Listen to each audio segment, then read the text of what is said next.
The Senate will convene as a court of impeachment, and the chaplain, Dr. Barry Black, will lead us in prayer. Shall I have order?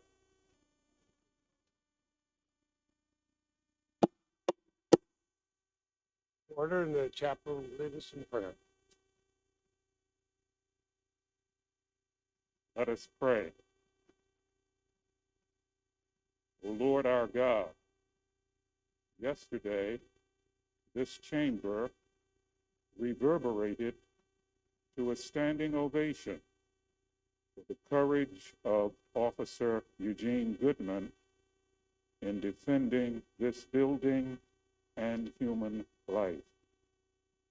May our legislative jurors strive to emulate his courage in their defense of the United States Constitution.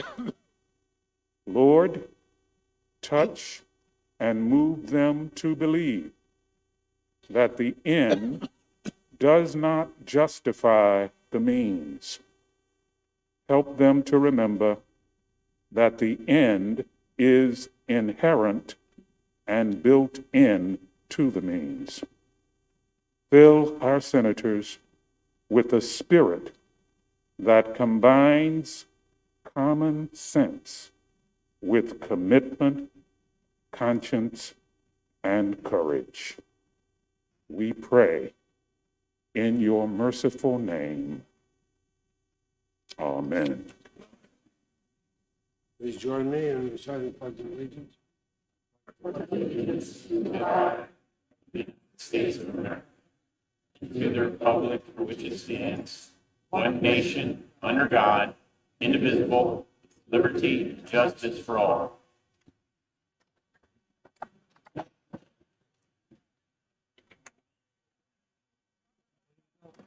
Yes.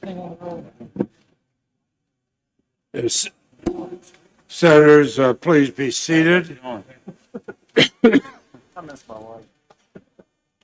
If there's no objection, the journal proceedings of the trial are approved to date, and I'd ask the Sergeant at Arms to make the proclamation. Hear ye, hear ye, hear ye. All persons are commanded to keep silence on pain of imprisonment while the Senate of the United States is sitting for the trial of the article of impeachment exhibited by the House of Representatives against Donald John Trump, former President of the United States. And pursuant to the provisions of Senate Resolution 47, the Senate has provided up to 2 hours of argument by the parties, equally divided, on the question of whether or not it shall be in order to consider and debate under the impeachment rules any motion to subpoena witnesses or documents. Are both parties ready to proceed at this point?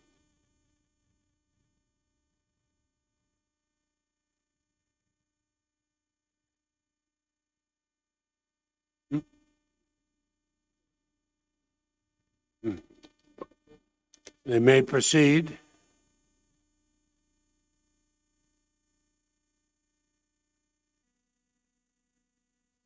Thank you, Mr. President. Good morning, Senators. Over the last several days, we presented overwhelming evidence that establishes the charges in the article of impeachment. We've shown you how President Trump created a powder keg, lit a match, and then continued his incitement even as he failed to defend us from the ensuing violence. We've supported our position with images, videos, affidavits, documents, tweets, and other evidence, leaving no doubt that the Senate should convict. We believe we've proven our case. But last night, Congresswoman Jamie Herrera Butler of Washington State issued a statement confirming that in the middle of the insurrection, when House Minority Leader Kevin McCarthy called the president to beg for help, President Trump responded, and I quote, "Well, Kevin, I guess these people are more upset about the election than you are." Needless to say, this is an additional critical piece of corroborating evidence, further confirming the charges before you, as well as the president's willful dereliction of duty and desertion of duty as Commander-in-Chief of the United States, his state of mind, and his further incitement of the insurrection on January 6th. For that reason, and because this is the proper time to do so under the resolution that the Senate adopted to set the rules for the trial, we would like the opportunity to subpoena Congresswoman Herrera regarding her communications with House Minority Leader Kevin McCarthy, and to subpoena her contemporaneous notes that she made regarding what President Trump told Kevin McCarthy in the middle of the insurrection. We would be prepared to proceed by Zoom deposition of an hour or less, just as soon as Congresswoman Herrera Butler is available, and to then proceed to the next phase of the trial, including the introduction of that testimony shortly thereafter.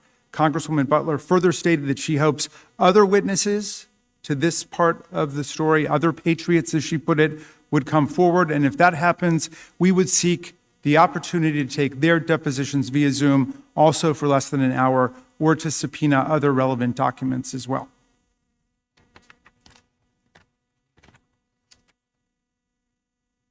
Counsel. President, thank you. Senators, good morning. And good morning to the American people. The first thing I want to say on the issue of witnesses is that the House manager just got up here and described the articles of impeachment and the charges. There is no plural here. That's wrong. There's one article of impeachment and there's one charge, and that's incitement of violence and insurrection. What you all need to know and the American people need to know is, as of late yesterday afternoon, there was a stipulation going around that there weren't going to be any witnesses. But after what happened here in this chamber yesterday, the House managers realized they did not investigate this case before bringing the impeachment. They did not give the proper consideration and work. They didn't put the work in that was necessary to impeach the former president. But if they want to have witnesses, I'm going to need at least over 100 depositions, not just one. The real issue is incitement. They put into their case over 100 witnesses, people who have been charged with crimes by the federal government. And each one of those, they said that Mr. Trump was a co-conspirator with. That's not true. But I have the right to defend that. The only thing that I ask, if you vote for witnesses, do not handcuff me by limiting the number of witnesses that I can have. I need to do a thorough investigation that they did not do. I need to do the 911 style investigation that Nancy Pelosi called for. It should have been done already. It's a dereliction of the House manager's duty that they didn't. And now at the last minute, after a stipulation had apparently been worked out, they want to go back on that. I think that's inappropriate and improper. We should close this case out today. We have each prepared our closing arguments. I had 8 days to get ready for this thing, but we each had those 8 days equally together to prepare ourselves. And the House managers need to live with the case that they brought. But if they don't, please, in all fairness and in all due process, do not limit my ability to discover the truth. That would be another sham. And that's the president's position, my position.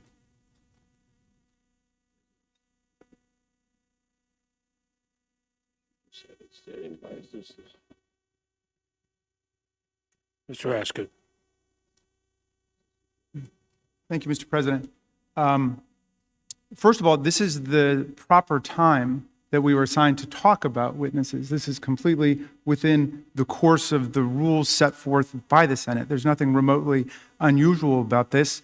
I think we've done an exceedingly thorough and comprehensive job with all the evidence that was available. Last night, this was breaking news, and it responded directly to a question that was being raised by the President's defense counsel, saying that we had not sufficiently proven to their satisfaction, although I think we've proven to the satisfaction of the American people, certainly, that the President, after the breach and the invasion took place, was not working on the side of defending the Capitol, but rather was continuing to pursue his political goals. And the information that came out last night by Congresswoman Butler, apparently backed up by contemporaneous notes that she had taken, I think will put to rest any lingering doubts raised by the President's counsel, who now says he wants to interview hundreds of people. There's only one person the President's counsel really needs to interview, and that's their own client. And bring him forward as we suggested last week, because a lot of this is matters that are in his head. Why did he not act to defend the country after he learned of the attack? Why was he continuing to press the political case? But this piece of evidence is relevant to that. If I may. And finally, I was a little bit mystified by the point about the article of impeachment, which I referred to. The dereliction of duty, the desertion of duty, is built into the incitement charge, obviously. If the President of the United States is out inciting a violent insurrection, he's obviously not doing his job at the same time. Just like if a police officer is mugging you, yeah, he's guilty of theft and armed robbery, whatever it might be, but he's also not doing his job as a police officer, so it's further evidence of his intent and what his conduct is. If I may. Counsel? First of all, it's my understanding, it's been reported that Mr. McCarthy disclaims the rumors that have been the basis of this morning's antics, but really the rumors that have been the basis of this entire proceeding. This entire proceeding is based on rumor, report, innuendo. There's nothing to it, and they didn't do their work. Just like what happened with Mr. Lee 2 or 3 nights ago, some supposed conversation had happened, and they had to withdraw that. They had to back off of that because it was false. It was a false narrative. But it is one article of impeachment. Yeah, they threw a lot of stuff in it in violation of Rule 23. Rule 23 says you cannot combine counts. It's a defect in their entire case. It's one of the 4 reasons why you can vote to acquit in this case. Jurisdiction, Rule 23, due process, and the First Amendment. They all apply in this case.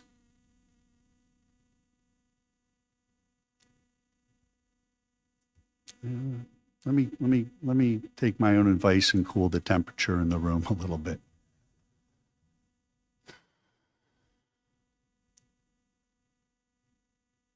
It's about the incitement. It's not about what happened afterwards. That's actually the irrelevant stuff.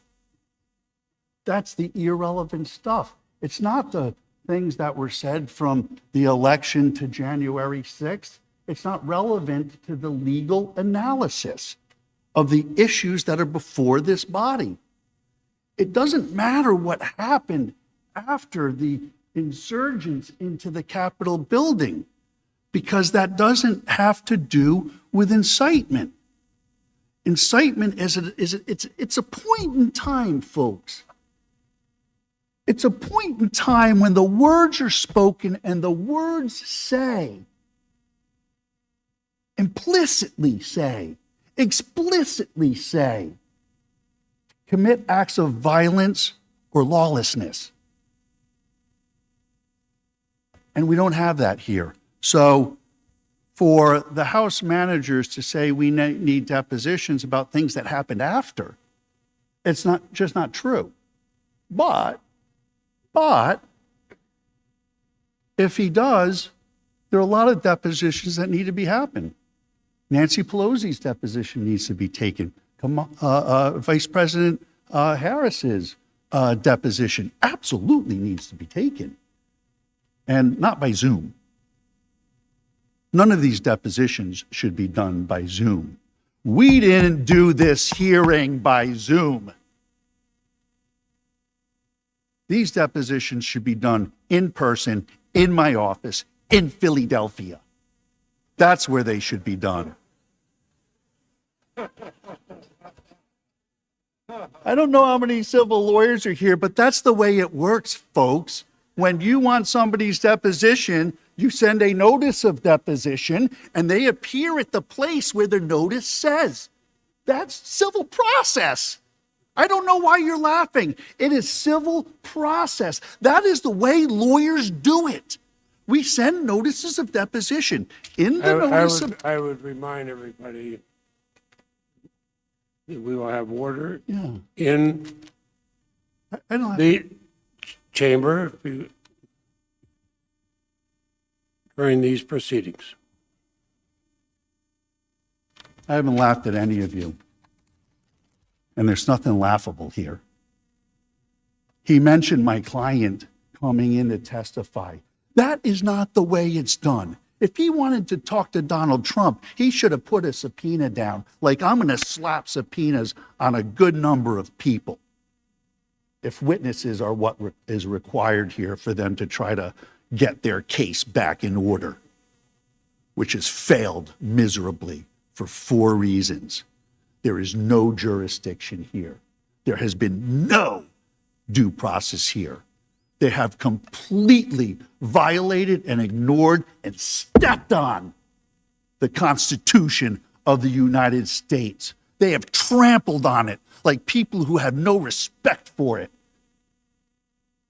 And if this is about nothing else, it has to be about the respect of our country, our Constitution, and all of the people that make it up.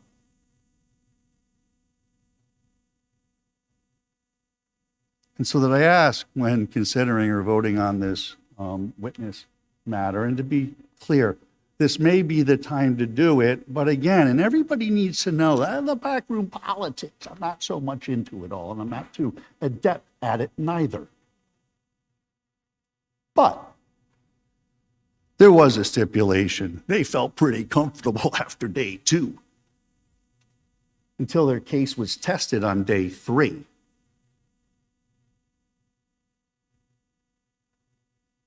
Now is the time to end this. Now is the time to hear the closing arguments. Now is the time to vote your conscience. Thank you.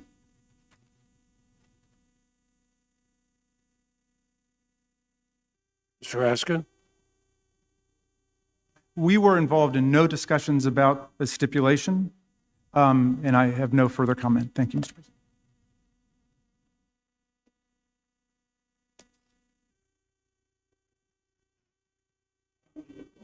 Position on that.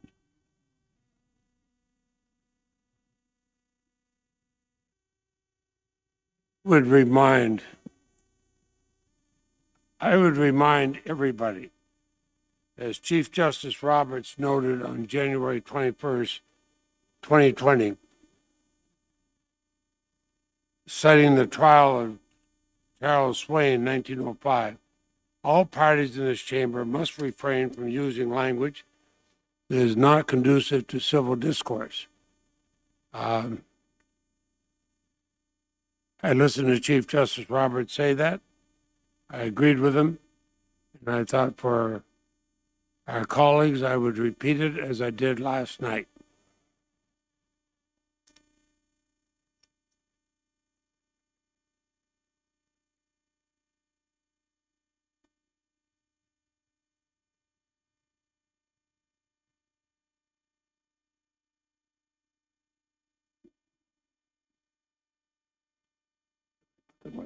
So the question we have before us is whether it shall be in order to consider and debate under the rules of impeachment any motion to subpoena witnesses or documents.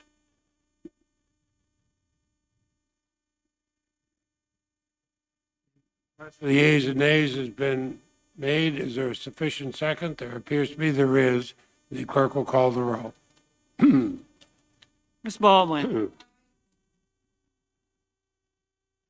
Mr. Barrasso. Mr. Bennett. Mrs. Blackburn. Mr. Blumenthal. Mr. Blunt. Mr. Booker. Mr. Bozeman. Mr. Braun. Mr. Brown. Mr. Burr. Ms. Cantwell. Mrs. Capito. Mr. Carden. Mr. Carper. Mr. Casey. Mr. Cassidy. Ms. Collins. Mr. Coons. Mr. Cornyn. Ms. Cortez Masto. Mr. Cotton. Mr. Kramer. Mr. Crapo. Mr. Cruz. Mr. Daines. Ms. Duckworth. Mr. Durbin. Mr. Ernst. Ms. Ernst. Mrs. Feinstein. Mrs. Fisher. Mrs. Gillibrand. Mr. Graham. Mr. Grassley. Mr. Haggerty. Ms. Hassan. Mr. Hawley. Mr. Heinrich.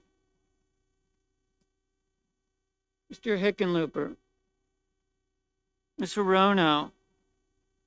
Mr. Hoven. Mrs. Hyde-Smith. Mr. Inhofe. Mr. Johnson. Mr. Kane. Mr. Kelly. Mr. Kennedy. Mr. King. Ms. Klobuchar. Mr. Langford. Mr. Leahy. Mr. Lee. Mr. Lujan. Ms. Lummis. Mr. Manchin. Mr. Markey. Mr. Marshall. Mr. McConnell. Mr. Menendez. Mr. Merkley. Mr. Moran. Ms. Murkowski. Mr. Murphy. Mrs. Murray.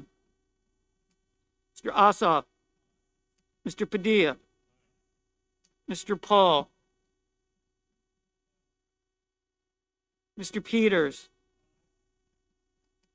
Mr. Portman. Mr. Reed. Mr. Risch. Mr. Romney. Ms. Rosen. Mr. Rounds.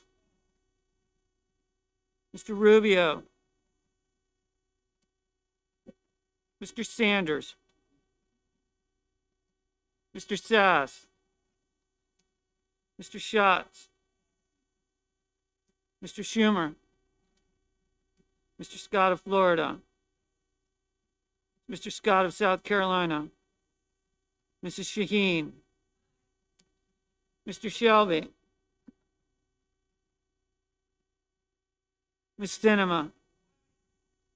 Ms. Smith. Ms. Stabenow. Mr. Sullivan. Mr. Tester. Mr. Thune. Mr. Tillis. Mr. Toomey. Mr. Tuberville. Mr. Van Hollen. Mr. Warner. Mr. Warnock. Ms. Warren, Mr. Whitehouse, Mr. Wicker, Mr. Wyden, Mr. Young,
Senators voting in the affirmative: Baldwin, Bennett, Blumenthal, Booker, Brown, Cantwell, Cardin, Carper, Casey, Collins, Coons, Cortez Masto, Duckworth, Durbin, Feinstein, Gillibrand, Hassan, Heinrich, Hickenlooper, Hirono, Kane, Kelly, King, Klobuchar, Leahy, Lujan, Manchin, Markey, Menendez, Merkley, Murkowski, Murphy, Murray, Ossoff, Padilla, Peters, Reed, Romney, Rosen, Sanders, Sass, Schatz, Schumer, Shaheen, Sinema, Smith, Stabenow, Tester, Van Hollen, Warner, Warnock, Warren, Whitehouse, Wyden. Senators voting in the negative: Barrasso, Blackburn, Blunt, Bozeman, Braun, Burr, Capito, Cassidy, Cornyn, Cotton, Kramer, Crapo, Cruz, Daines, Ernst, Fisher, Graham, Grassley, Haggerty, Hawley, Hoven, Hyde-Smith, Inhofe, Johnson, Kennedy, Langford, Lee, Lummis, Marshall, McConnell, Moran, Paul, Portman, Risch, Rounds, Rubio, Scott of Florida, Scott of South Carolina, Shelby, Sullivan, Thune, Tillis, Toomey, Tuberville, Wicker, Young. Mr. President,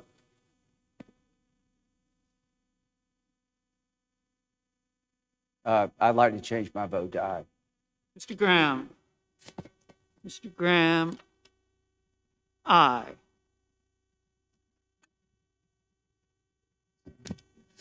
Mr. President, Mr. Sullivan. just a point of inquiry, there's a little confusion here. Was that a vote on one The witness or debate, many debate, witnesses? debate is not allowed during the vote, I advise the Not debate, it's a Senator point from of inquiry. Alaska. Mr. President, it's a point of inquiry on what we just voted on. That is, I'm advised that is not allowed during the vote.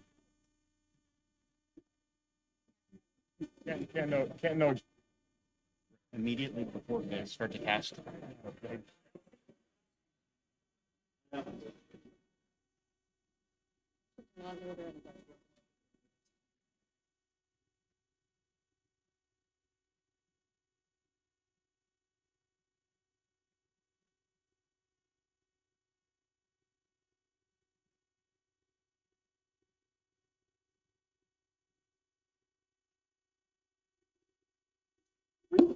The points of order and debate are not allowed during the vote.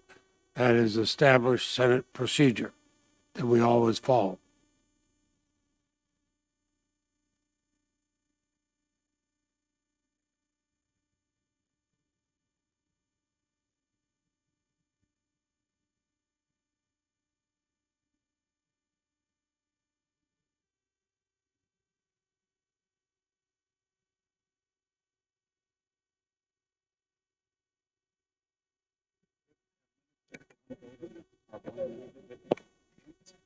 Under subject.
I know.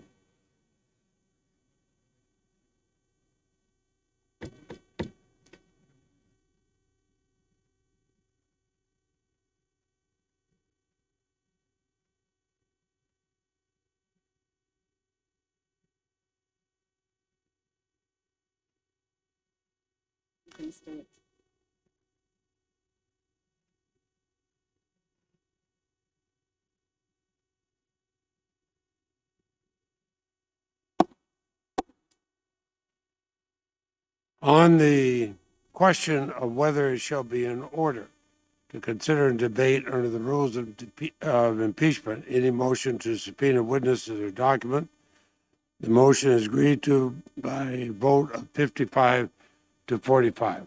Majority Leader. Mr. President, Majority I suggest the absence of a quorum. Clerk will call the roll. Ms. Baldwin.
We-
Senate will be in order.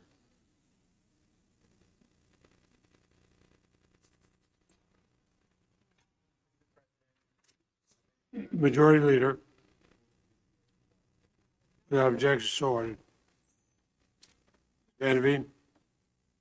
No. Mr. Castor, I'm sorry. May I be recognized? Yes, you are. You are recognized. Senators, This is all fucked up.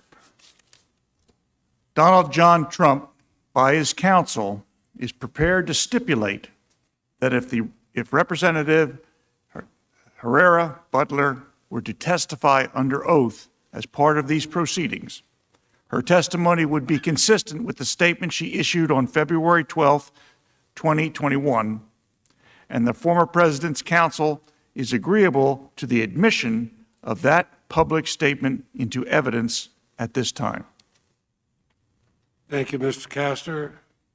Mr. Raskin? Thank you, Mr. President.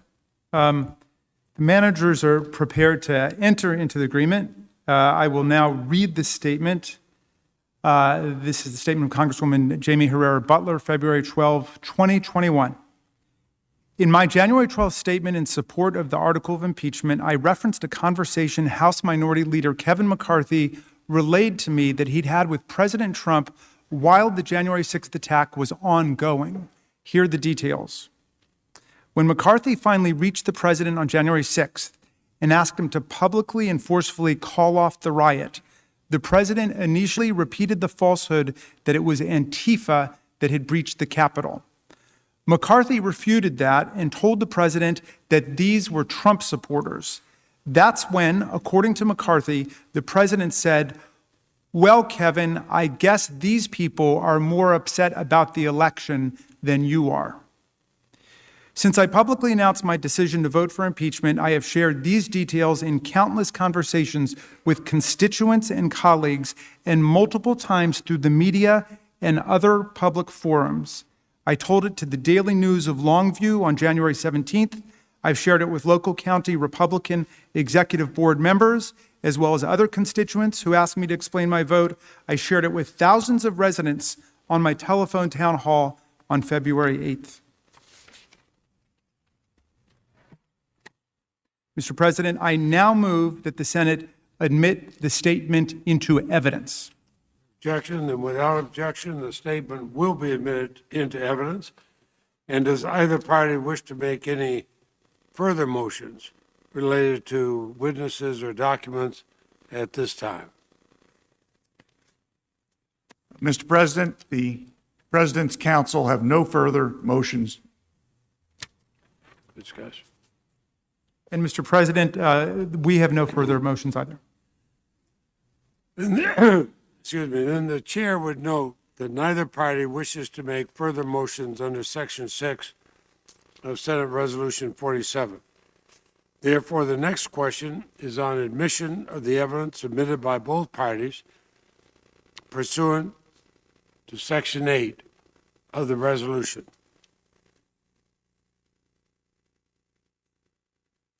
The majority leaders So recommend. now, as we move to another matter, I'm advised that the House managers have no objection to the admission of evidence proposed to be admitted by the former President's counsel under the provisions of Section 8 of Senate Resolution 47, and that the President's counsel have no objections to the evidence proposed to be admitted into evidence by the House managers.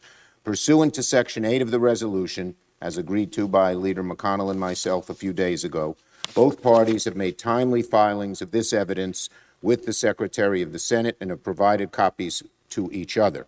I therefore ask unanimous consent that the Senate dispense with the provisions of Section 8A of Senate Resolution 47, and that the materials submitted by both parties be admitted into evidence, subject to the provisions of Section 8C of that resolution, which provides that the admission of this evidence does not constitute a concession by either party as to the truth of the matters asserted by the other party, and that each senator shall decide for him or herself the weight to be given such evidence. This request has the approval of both parties and the Republican leader. Without objection, is so ordered.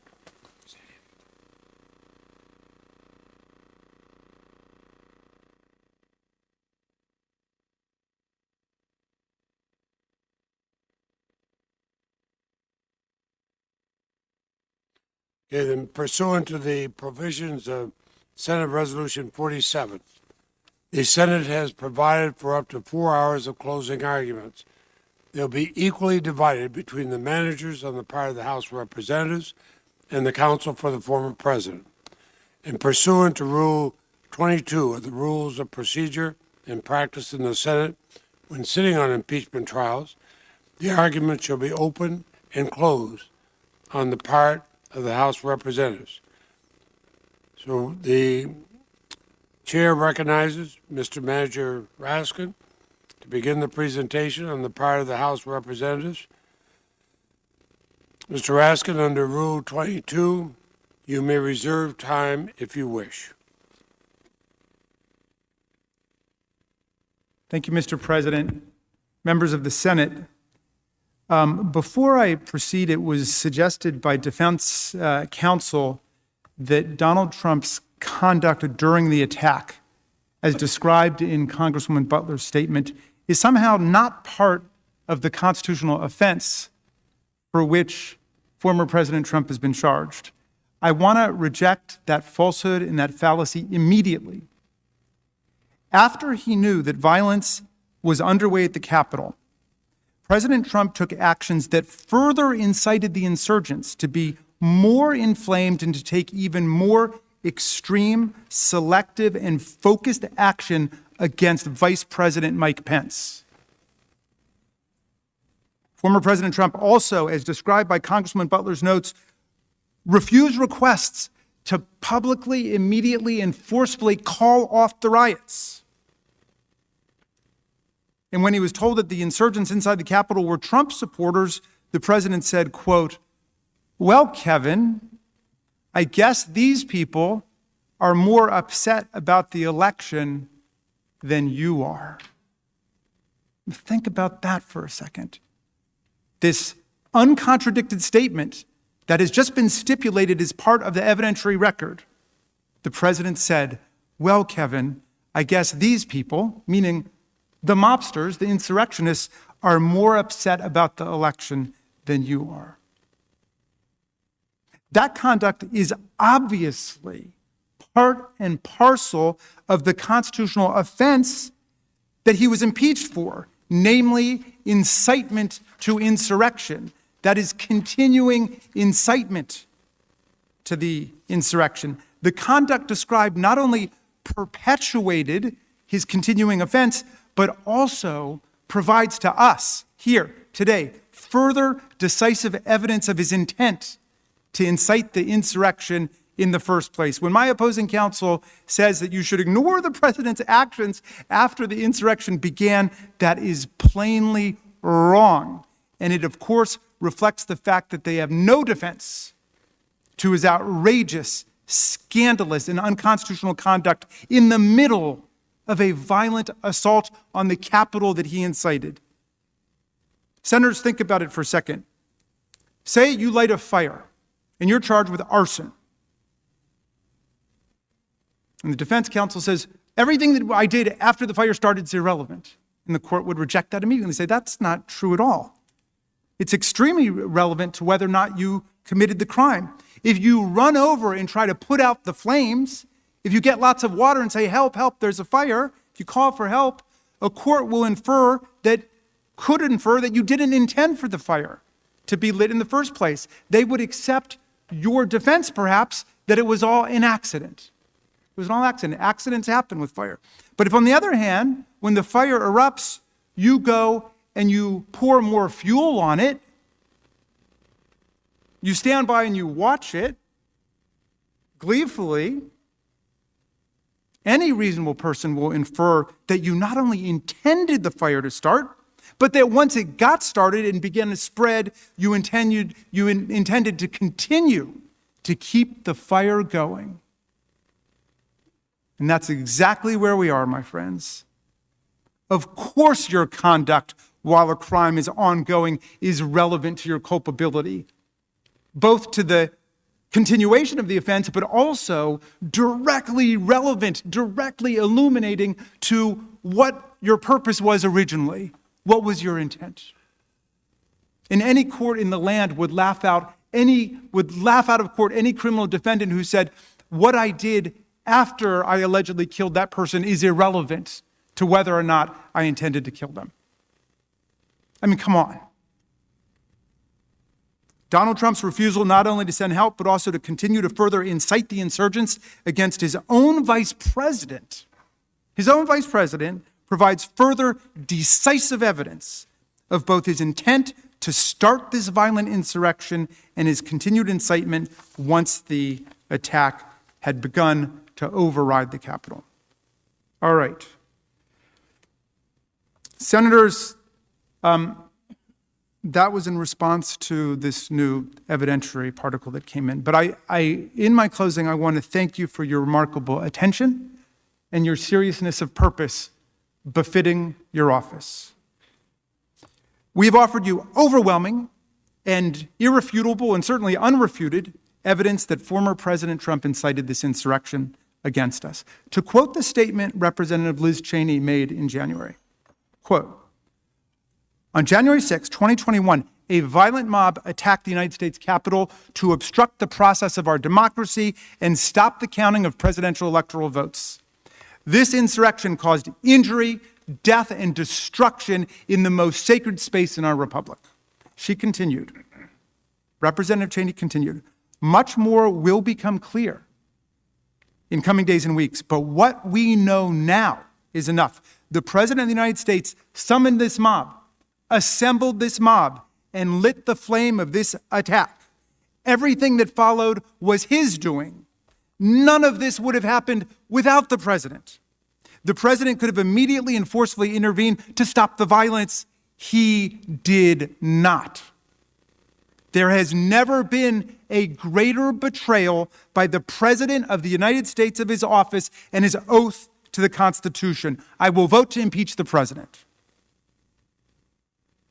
Representative Cheney was right.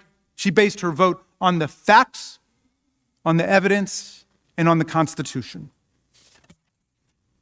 And the evidence, the video, documentary, eyewitness has only grown stronger and stronger and more detailed right up till today, right up to 10 minutes ago, over the course of this Senate trial.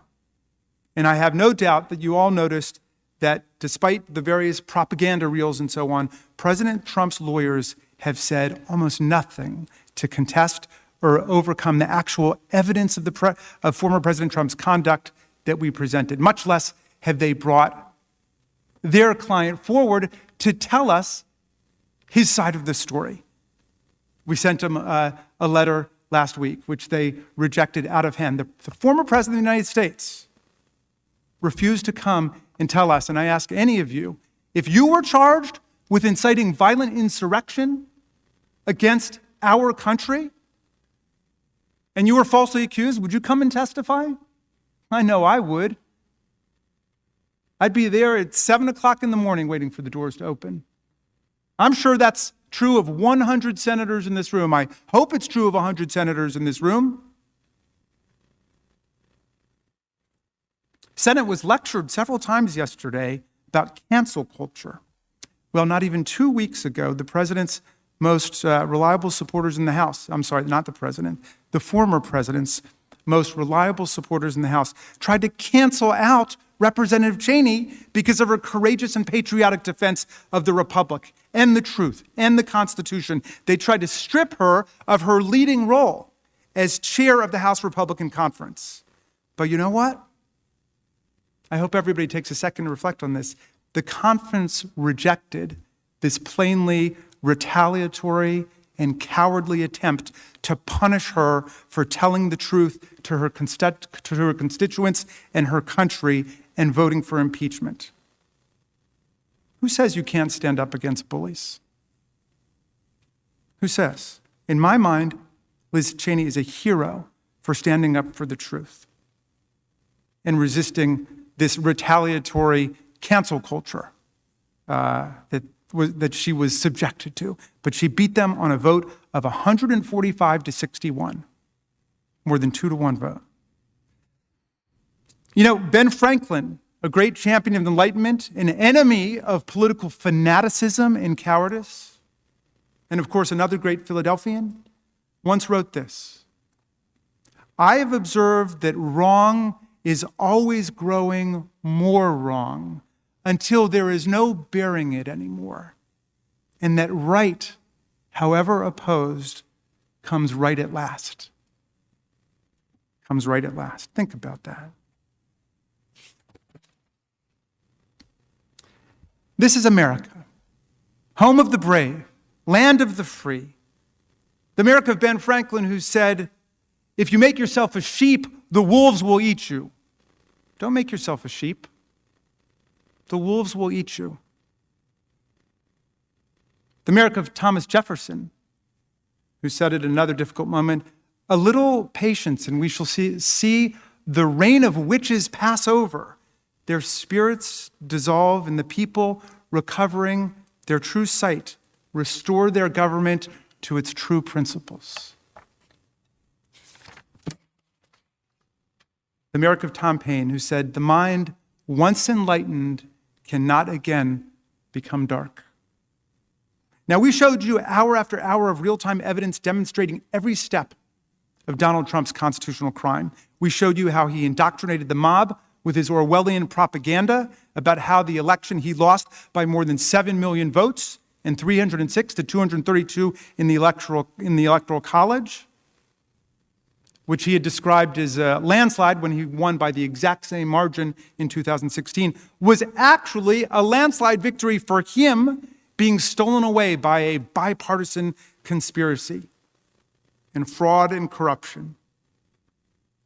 We showed you how 61 courts and 88 judges, federal, state, local, trial, appellate, from the lowest courts in the land to the United States Supreme Court across the street, and 8 federal judges he himself named to the bench, all found no basis in fact or law for his outlandish and deranged inventions and concoctions about the election.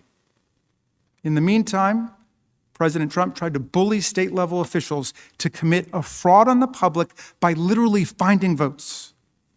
We examined the case study of Georgia, where he called to threaten Republican Brad Raffensperger to find him 11,780 votes. That's all he wanted, he said. 11,780 votes. Don't we all? 11,780 votes. It's all he wanted to nullify Biden's victory and to win the election. Raffensperger ended up with savage death threats against him and his family, telling him he deserved a firing squad. Another election official urged Trump to cut it out or people would get hurt and killed. A prescient warning indeed. Raffensperger ended up saying that he and his family supported Donald Trump, gave him money, and now Trump threw us under the bus. We saw what happened in Lansing, Michigan, with the extremist mob he cultivated, which led to 2 shocking Capitol sieges and a criminal conspiracy by extremists to kidnap and likely assassinate Governor Whitmer. We saw him trying to get state legislatures to disavow and overthrow their popular election results and replace them with Trump electors. We showed you the process of summoning the mob, reaching out, urging people to come to Washington for a wild time. As we celebrate President's Day on Monday, imagine, is there another president in our history who would urge supporters to come to Washington for a wild time? You saw how he embraced violent extremist elements like the Proud Boys, who were told in a nationally televised presidential candidate debate to stand back and stand by, which became their official slogan as they converged on Washington with other extremist and seditious groups and competed to be the lead stormtroopers of the attack on this building. You saw the assembly of the mob on January 6th, and how beautiful that angry mob must have looked to Donald Trump as he peered down from the lectern with the seal of the President of the United States of America emblazoned on it.